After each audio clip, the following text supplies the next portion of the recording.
এই মুহূর্তে আবহাওয়ার গুরুত্বপূর্ণ খবর। আজ দক্ষিণবঙ্গের জেলাগুলির পাশাপাশি উত্তরবঙ্গের বেশ কিছু অংশে বৃষ্টিপাতের সম্ভাবনা রয়েছে। ঝড় বৃষ্টি টাইপের কিছু অংশে হতে পারে, জোরালো বৃষ্টিপাতও হতে পারে। তো আমরা দেখে নেব আজ আবহাওয়া পরিস্থিতি কোন কোন জায়গাতে জোরালো বৃষ্টিপাত দিতে পারে আর কোন জায়গাগুলোতে বৃষ্টিপাত কম থাকতে পারে, এবং আগামী 2-3 দিনে আবহাওয়া পরিস্থিতিতে একটা আমূল বদল আসবে, সেইটা কিভাবে হবে আমরা এই ভিডিওতে আলোচনা করব। দেখতে থাকুন। ইতিমধ্যে ঘূর্ণাবর্ত কাজ করছে এবং অক্ষরেখাও তৈরি হয়েছে। এরই প্রভাবে বৃষ্টিপাত থাকবে, তবে আগামী কয়েকদিনে ধীরে ধীরে বৃষ্টিপাত একটু কমের দিকে থাকবে। এখন কোথায় বৃষ্টিপাত হতে পারে, আবহাওয়া দপ্তর কী বলছে একবার দেখে নিন, তারপর আমরা উইন্ডি থেকে গিয়ে আলোচনা করব। তো ইতিমধ্যে আবহাওয়া দপ্তর জানাচ্ছে 11 তারিখ থেকে 12 তারিখের মধ্যে বৃষ্টিপাতের সম্ভাবনা রয়েছে। উত্তরবঙ্গের দার্জিলিং, কালিম্পং, জলপাইগুড়ি, আলিপুরদুয়ার, কোচবিহার, উত্তর দক্ষিণ দিনাজপুর এবং মালদা, এই জায়গাগুলোতে কোনো কোনো এলাকাতে 2-1 জায়গাতে বিক্ষিপ্ত বৃষ্টিপাত আসতে পারে। সব জায়গাতে বৃষ্টিপাত সেভাবে নাও হতে পারে, কিন্তু কিছুটা দমকা ঝোড়ো হাওয়া সমেত বৃষ্টিপাতের একটা সম্ভাবনা রয়েছে, এবং যেই দমকা হাওয়া যদি থাকে সেগুলো 30 থেকে 40 হতে পারে প্রতি ঘন্টাতে, এমন হতে পারে। কিন্তু গাঙ্গেয় পশ্চিমবঙ্গের বেশ কিছু অংশে ঝড় বৃষ্টির সম্ভাবনা রয়েছে, যেখানে অরেঞ্জ অ্যালার্ট জারি করা রয়েছে বা কমলা সতর্কতা, যেখানে কোনো কোনো অংশে 50 থেকে 60 কিলোমিটার গতিবেগে ঝোড়ো হাওয়া বইতে পারে, কারণ পরিস্থিতি অনুকূল রয়েছে এবং অক্ষরেখা যেহেতু রয়েছে, ফলে এই পরিস্থিতি হতে পারে। বীরভূম, মুর্শিদাবাদ, নদিয়া, উত্তর দক্ষিণ 24 পরগনা, কলকাতা কিছু এলাকা এবং হাওড়া কিছু এলাকার পাশাপাশি উত্তর দক্ষিণ 24 পরগনা বললাম এবং পূর্ব মেদিনীপুর, এই এলাকাগুলোতে একটু বেশি প্রভাব হতে পারে।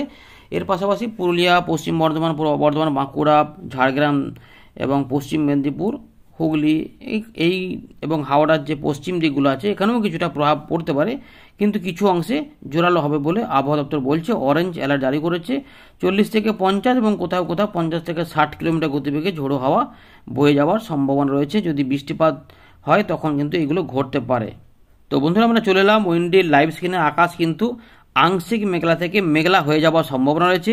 যেহেতু আমরা দেখেছি যে শুক্রবার কিছু বৃষ্টিপাত হয়নি, একদম প্রায় ফাঁকা ফাঁকাই ছিল, বাংলাদেশের কিছু কিছু অংশে বৃষ্টিপাত পাওয়া গেলেও কিন্তু দক্ষিণবঙ্গে সেভাবে কোনো প্রভাব পড়েনি। পশ্চিমবঙ্গে এবারে যে জলীয় বাষ্প ঢুকে রয়েছে ঘূর্ণাবর্তের কারণে, যে বিহার ওখানে একটা রয়েছে ঘূর্ণাবর্ত এবং অক্ষরেখা তৈরি হয়েছে উত্তর উড়িষ্যা পর্যন্ত, এরই প্রভাবে জলীয় বাষ্প ঢুকছে এবং এখানে বৃষ্টিপাতের পরিবেশ রয়েছে। দেখুন, মেঘলা আকাশ রয়েছে, পরিষ্কার দেখা যাচ্ছে যে কলকাতা, হাওড়া, হুগলি, 24 পরগনা এবং খুলনা, বরিশাল এবং তার পাশাপাশি আমরা দেখতে পাচ্ছি যে রাজশাহী পর্যন্ত বিভিন্ন এলাকাতে কিন্তু মেঘলা আকাশ হতে পারে এবং এই সমস্ত এলাকাতে বৃষ্টিপাত হতে পারে, এবং গোটা দক্ষিণবঙ্গে কিন্তু মেঘলা আকাশ হতে পারে। সময়টা একটু এদিক অদল বদল হতে পারে, কিন্তু সম্ভাবনা থাকছে, কারণ 12 তারিখ পর্যন্ত বৃষ্টিপাতের সম্ভাবনা রয়েছে। তাই বৃষ্টিপাত হতে পারে এবং বেশ কিছু অংশে মাঝারি থেকে মাঝারি ভারী বৃষ্টিপাত হয়ে যেতেও পারে, সম্ভাবনা কিন্তু এগুলো রয়েছে। দেখতে থাকুন। এই দেখুন, পশ্চিমের দিকের জেলাগুলিতেও বৃষ্টিপাত আসতে পারে। তাই এই যে 12 তারিখ পর্যন্ত সময়, এই সময়কালের মধ্যেই ঝাড়খণ্ড, আমাদের উড়িষ্যা এবং তার সঙ্গে গাঙ্গেয় পশ্চিমবঙ্গ এবং কিছু কিছু এলাকা হতে পারে যেটা উত্তর পূর্ব ভারতে, এই এলাকাগুলির মধ্যে কিন্তু বৃষ্টিপাতের সম্ভাবনা থাকবে। তাই 11 তারিখ রাত থেকে 12 তারিখ সকালের মধ্যেও গাঙ্গেয় পশ্চিমবঙ্গে মেঘলা আকাশ এবং উত্তরবঙ্গে কিছুটা হালকা বিক্ষিপ্ত মেঘলা আকাশ হতে পারে, কিন্তু দক্ষিণবঙ্গের চান্সটা তুলনামূলক ভালো রয়েছে। এই যে মেঘলা আকাশগুলো দেখালাম, দেখুন 13 তারিখের দিকেও দেখা যাচ্ছে যে মেঘলা আকাশ হবে, বাংলার মধ্যভাগেও রয়েছে এবং উপকূলবর্তী এলাকাতেও পরবর্তী ক্ষেত্রে হতে পারে। ত্রিপুরা, মিজোরাম, মণিপুরের দিকেও 13 তারিখ পর্যন্ত বৃষ্টিপাত রয়েছে। এরপরে আস্তে আস্তে কমে যাবে ধীরে ধীরে, কিন্তু এই সময়কালের মধ্যেই কিন্তু বৃষ্টিপাতের পরিবেশ রয়েছে। সুতরাং 3 দিন মোটামুটি আমরা বৃষ্টিপাতের অনুকূল পরিবেশটা পাবো। এবার একটু দেখে নিই, এই যে মেঘগুলি দেখলাম এখানে বজ্রবিদ্যুৎ কেমন হবে। তো বজ্রবিদ্যুৎ অ্যাক্টিভিটি কিন্তু রয়েছে, বজ্রবিদ্যুৎ অ্যাক্টিভিটি থাকতে পারে, তবে সেই বিরাট আকারে যে বাজ পড়বে সেই রকম নয়, কিন্তু বৃষ্টিপাতের পরিবেশ থাকছে। তাই মেঘলা আকাশ মাঝে মাঝে হতে পারে, এদিক ওদিক করে অদল বদল হবে। জানাবেন আপনার এলাকায় আকাশ কেমন পাচ্ছেন বর্তমানে যখন ভিডিওটি দেখছেন, বা তার আগে কোনো মেঘলা আকাশ হয়ে থাকলে বা কি অনুভব করছেন অবশ্যই কমেন্ট করবেন। এর পাশাপাশি এবার যেটা রয়েছে মধ্য ভারতের দিকেও বৃষ্টিপাতের পরিবেশ দেখা যাচ্ছে হচ্ছে, উত্তর পশ্চিম ভারতেও বৃষ্টিপাত শুরু হবে এরকমভাবে কিন্তু রয়েছে। তো বজ্রবিদ্যুৎ অ্যাক্টিভিটি 11 তারিখ এবং 12 তারিখ থেকে 13 তারিখের মধ্যে কিছু অংশে আমাদের হবে। তো খুব বেশি বজ্রবিদ্যুৎ হওয়ার বড় ব্যাপার নেই, মানে আগে যেগুলো বিরাট আকারে বজ্রবিদ্যুৎ এবং কালবৈশাখীর মতো হচ্ছিল ততটা নাও হতে পারে, তবে বৃষ্টিপাতের সময় 2-1 জায়গাতে একটু অদল বদল হতে পারে। তো দমকা ঝোড়ো হওয়ার সময় আমরা ব্যাপারটা দেখলাম। ঘূর্ণিঝড় হবে কিনা সেটা শেষ ভাগে একবার দেখে নেব, কিন্তু বা কোনো ইঙ্গিত পাওয়া যাচ্ছে কিনা আমরা একটু দেখে নিই যে বৃষ্টিপাত হবে কিনা। 13 তারিখের দিকে বৃষ্টিপাতের একটা চান্স রয়েছে দেখা যাচ্ছে, যেটা আমরা কলকাতা, হাওড়া, হুগলি, 24 পরগনা, দুই মেদিনীপুর, ঝাড়গ্রাম সহ পুরুলিয়া, বাঁকুড়ার দিকগুলোতেও দেখা যাচ্ছে। এর পাশাপাশি খুলনা, বরিশালের বেশ কিছু অংশে বৃষ্টিপাত লক্ষ্য করা যাচ্ছে। এটা 13 তারিখ। 12 তারিখে আমরা দেখলাম যে বজ্রবিদ্যুৎ সহ বৃষ্টিপাতের একটা মেঘ দেখছিলাম। তো 12 তারিখ রবিবারের দিকেও দেখা যাচ্ছে যে বরিশাল, খুলনা, কলকাতার আশেপাশে কিছু অংশে বৃষ্টিপাত হতে পারে এবং উত্তর পূর্ব ভারতেও কিছু অংশে হতে পারে। আর আলিপুরদুয়ার, কোচবিহার, জলপাইগুড়ি এগুলোতে একটু কম দেখাচ্ছে, কিন্তু দু এক জায়গাতে হালকা বিক্ষিপ্ত আসতে পারে। বেশি বৃষ্টি নেই। দার্জিলিং, কালিম্পং সাইডে কিছুটা হতে পারে। উত্তর দক্ষিণ দিনাজপুরের দিকে অতটা দেখা যাচ্ছে না। কিন্তু যেটা হবে আমরা দেখতে পাচ্ছি যে 11 তারিখ থেকে 12 তারিখের মধ্যে বীরভূম, পূর্ব পশ্চিম বর্ধমান, মুর্শিদাবাদ, নদিয়া, কলকাতা, হাওড়া, হুগলি এবং বাঁকুড়ার পাশাপাশি মেদিনীপুর এইগুলোতেও কিন্তু বৃষ্টিপাত আসতে পারে। তো আস্তে আস্তে দেখুন দেখাচ্ছে এভাবে কিন্তু বৃষ্টিপাত রয়েছে। দু এক জায়গাতে মাঝারি ভারী বৃষ্টিপাতও নেমে যেতে পারে। 24 পরগনা সাইড রয়েছে, এই যে চাকদা, চন্দননগর, হাবড়া, বনগাঁ, পান্ডুয়া হয়ে বর্ধমান, পশ্চিম বর্ধমান দুই জায়গাতে, সিউড়ি, বোলপুর, গুসকরা এই জায়গাগুলোতেও কিন্তু বৃষ্টিপাতের সম্ভাবনা রয়েছে। এবারে আমরা এটা কথা দেখলাম, দেখুন দিনাজপুরের দিকে দেখুন মালদার দিকেও কিছুটা বৃষ্টিপাত থাকতে পারে। রংপুর রয়েছে, রাজশাহী রয়েছে, এই এলাকার মধ্যেও কিছুটা বৃষ্টিপাতের সম্ভাবনা রয়েছে। আমরা একটু ব্যাক করছি আস্তে আস্তে। এবারে শনিবারে কখন বৃষ্টিপাত হবে? শনিবারে দেখা যাচ্ছে যে বৃষ্টিপাত কিন্তু দুপুরের পরে মানে বিকেলের আশপাশেও হতে পারে, বা তার আগেও কিছু কিছু অংশে হতে পারে। মেঘটা কখন তৈরি হচ্ছে কীভাবে তার উপর নির্ভর করছে। তো আমরা দেখতে পাচ্ছি যে এইভাবে পূর্বাভাসটা দিয়েছে আবহাওয়া দপ্তর এই উইন্ডিতে। তো হলদিয়া রয়েছে, কলকাতা রয়েছে, ডায়মন্ড হারবার রয়েছে, চন্দননগর রয়েছে, এছাড়া চাকুলিয়া মানে ঝাড়গ্রাম, পশ্চিম মেদিনীপুরের যে পশ্চিম দিকগুলো রয়েছে এখানে কিন্তু অনেকটা জোরালো বৃষ্টিপাতের সম্ভাবনা দেখা যাচ্ছে। এর পাশাপাশি বাঁকুড়া, পুরুলিয়া, দুর্গাপুর, আসানসোল এইগুলোতেও বৃষ্টিপাত হতে পারে। এছাড়াও বর্ধমান রয়েছে, নদিয়া রয়েছে, হুগলি রয়েছে, দুই মেদিনীপুর সহ 24 পরগনা রয়েছে, যেখানে বৃষ্টিপাতের দাপট দেখা যেতে পারে বলছে। বর্ধমান, নদিয়া, হুগলি এবং বাংলাদেশের মেহেরপুর থেকে শুরু করে যশোর, লোহগড়া, খুলনা, বরিশাল, সাতক্ষীরা এই পর্যন্ত। এবং আমরা দেখতে পাচ্ছি একদম উপকূলবর্তী যে এলাকা রয়েছে, দেখুন এখানে দীঘা, মন্দারমণি, কন্টাই, খেজুরি, গঙ্গাসাগর, নামখানা, কাকদ্বীপ, কুলপি, হলদিয়া, বাজকুল, ভগবানপুর, সবং, ময়না, মহিষাদল, ডায়মন্ড হারবার, তমলুক, এর পাশাপাশি বিষ্ণুপুর, বারুইপুর এগুলোতে কিন্তু বৃষ্টিপাত রয়েছে।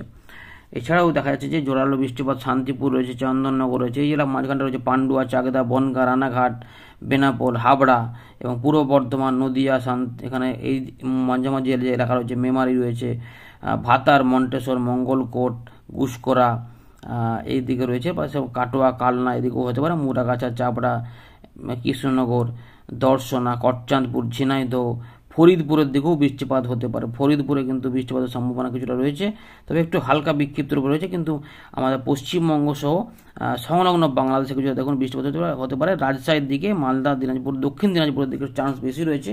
উত্তরবঙ্গে বৃষ্টিপাতগুলো একটু কমের দেখা যাচ্ছে, ওই জন্য অল্প অল্প করে চান্স বলেছে আবহাওয়া দপ্তর। তো দেখুন এখানে রংপুর থেকে শুরু করে সিলেট, ময়মনসিংহ, শিলচর এগুলোতেও কিছু কিছু অংশে বিক্ষিপ্ত আসতে পারে। তবে 24 পরগনার দিকে জোরালো বৃষ্টিপাত একটু হতে পারে এবং ছড়াতে পারে। এইভাবে কিন্তু ব্যাপারটা রয়েছে, আশা করি বুঝতে পারছেন এইভাবে রয়েছে। তো এইভাবে আর ঝাড়খণ্ড, উড়িষ্যার দিকে একটু ভারী বৃষ্টিপাত হতে পারে। ঝাড়খণ্ড এবং উড়িষ্যার সংলগ্ন যে এলাকাগুলি রয়েছে দেখুন এইভাবে, তাই বজ্রবিদ্যুৎ অ্যাক্টিভিটি ওইদিকে থাকবে, কিন্তু আমাদের পশ্চিমবঙ্গে তার এফেক্ট কিছুটা থাকবে যেহেতু ঘূর্ণাবর্ত রয়েছে। এবারে 16 তারিখের আশপাশ থেকে তাপমাত্রা ঊর্ধ্বমুখী একটু করে হতে থাকবে। দেখুন 17 তারিখের দিকে আমরা দেখতে পাচ্ছি কলকাতার দিকে 35 ডিগ্রি থাকলেও ধানবাদের দিকে বা পশ্চিমের দিকে জেলাগুলিতে তাপমাত্রায় উঠে 39 থেকে 40-এর মধ্যে চলে যেতে পারে। এবারে 19 তারিখের পর আমরা 20 তারিখ পর্যন্ত দেখুন 19 তারিখের তাপমাত্রা পশ্চিমের দিকে একটু বাড়বে, কারণ ওখানে রয়েছে 41 ডিগ্রি। আর গাঙ্গীয় পশ্চিমবঙ্গে কিন্তু মোটামুটি 17 তারিখের আশপাশ থেকে আমরা মোটামুটি বা 16 তারিখ থেকেও ধরতে পারেন, 16 তারিখের আশপাশ থেকেই গাঙ্গীয় পশ্চিমবঙ্গেও বাংলাদেশের দক্ষিণ ভাগে বৃষ্টিপাত থাকবে না, শুকনো আবহাওয়া থাকবে। তবে উত্তরবঙ্গের জেলাগুলিতে পাহাড়ি অঞ্চলে বৃষ্টিপাত বেড়ে যাবে, সেক্ষেত্রে এইভাবে কিন্তু সম্ভাবনা থাকছে। এই যে আর আমাদের গাঙ্গীয় পশ্চিমবঙ্গে দেখুন একদিন হয়তো আবার বৃষ্টিপাত নেমে গেল, তাও সেটা উত্তরবঙ্গে দেখা যায় রংপুর, দিনাজপুর, রাজশাহী, ময়মনসিংহ, সিলেট, ঢাকা নয় আসাম, মেঘালয় এইগুলোতে কিন্তু দেখা যাচ্ছে। এবং এই সময়তে দেখুন 28 তারিখ 20 তারিখ পর্যন্ত আপডেট পাচ্ছি, আমরা বলে দিলাম আপনাদের, দেখে দিচ্ছি। আর এই সময়কালে যেহেতু তাপমাত্রা বাড়বে, শুকনো থাকবে, তাহলে মোটামুটি 16 তারিখ থেকে ধরা যায় যে আমাদের গাঙ্গেয় পশ্চিমবঙ্গ সহ বাংলাদেশে বৃষ্টিপাত কমে যাবে, শুকনো থাকবে। তবে দু এক জায়গাতে বিক্ষিপ্ত বৃষ্টিপাত হয়তো গরমকে কাজে লাগিয়ে একটুখানি নেমে গেলে সেটা অন্য ব্যাপার, কিন্তু বিরাট আকারের নাও হতে পারে। তো অনেকের ধান কাটা বাকি রয়েছে। এবারে ঘূর্ণিঝড় নিয়ে যেটা আমরা বলছিলাম, আমরা নজর রাখছি। তো মাঝে মাঝে ইঙ্গিত পাওয়া যাচ্ছে। তো ECMW মডেল এখনও কোনো কিছু খবর দেয়নি। GFS মডেলটা আরেকবার দেখে নেব এখানে কিছু পাচ্ছি কিনা, আমরা দেখার চেষ্টা করছি। আমাদের দেখাচ্ছে, দেখুন